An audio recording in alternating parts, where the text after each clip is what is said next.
Now, a highly anticipated classified briefing of Iran is underway today on Capitol Hill as members of the US House of Representatives receive an intelligence update on last weekend's strikes carried out by the Trump administration. The briefing, scheduled for 9 a.m. Eastern Time, follows a closed-door session held on Thursday for senators, where Republicans and Democrats sharply disagreed over how much damage was actually inflicted on Iran's nuclear program. President Donald Trump claimed the strikes, quote, obliterated key elements of Iran's nuclear infrastructure, but so far the administration has not provided new public evidence to support that assertion. The Senate is now preparing to vote on a resolution that would limit the president's ability to carry out future strikes on Iran without congressional approval. Several lawmakers, including from Trump's own party, argue that the White House acted without adequate consultation. The briefing was originally scheduled for earlier this week, but was postponed. Democrats and some Republicans say they want to know exactly what intelligence the president relied on to justify the decision to bomb 3 nuclear sites in Iran. Today's briefing could shape the next phase over the debate over executive war powers and what comes next in Washington's escalating showdown with Tehran. We're once again joined by Spencer Critchley to discuss this in more detail.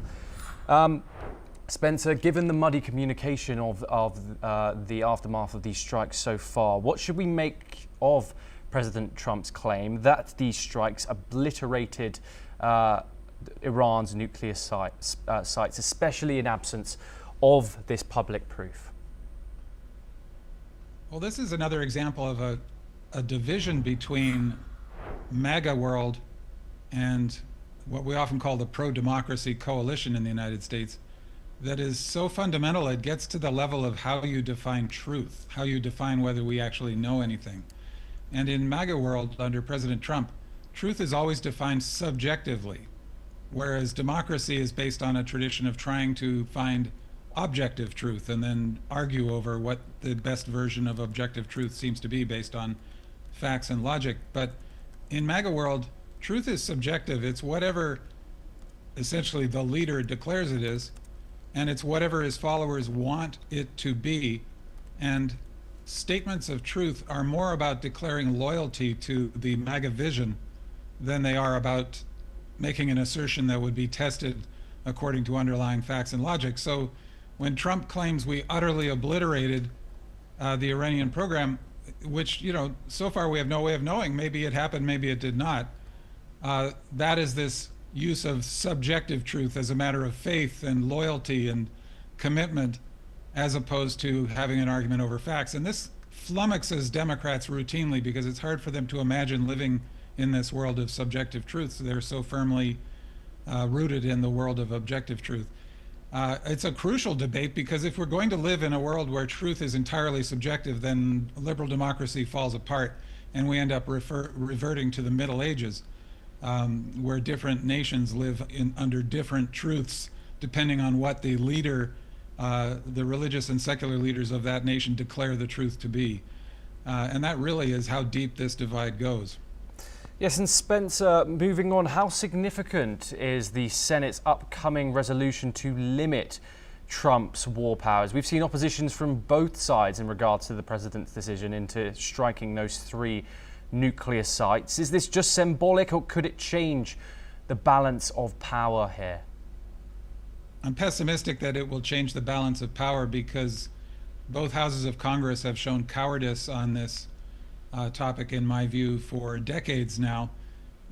Much as they might complain about presidents arrogating war powers to themselves, Congress has willingly surrendered those powers to presidents because matters of war and peace are so politically risky, and members of Congress have shown themselves, as I say, over decades now, to be unwilling to take that political risk. Now we're at a state where, especially on the Republican side under Trump, they're willing to take almost no risk whatsoever.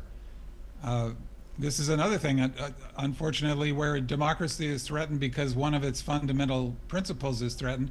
And this is the principle that public servants would have at least some minimal commitment to serving the public. but self-preservation and selfish ambition seem to have become elevated to the level of absolute values for many of our leaders these days.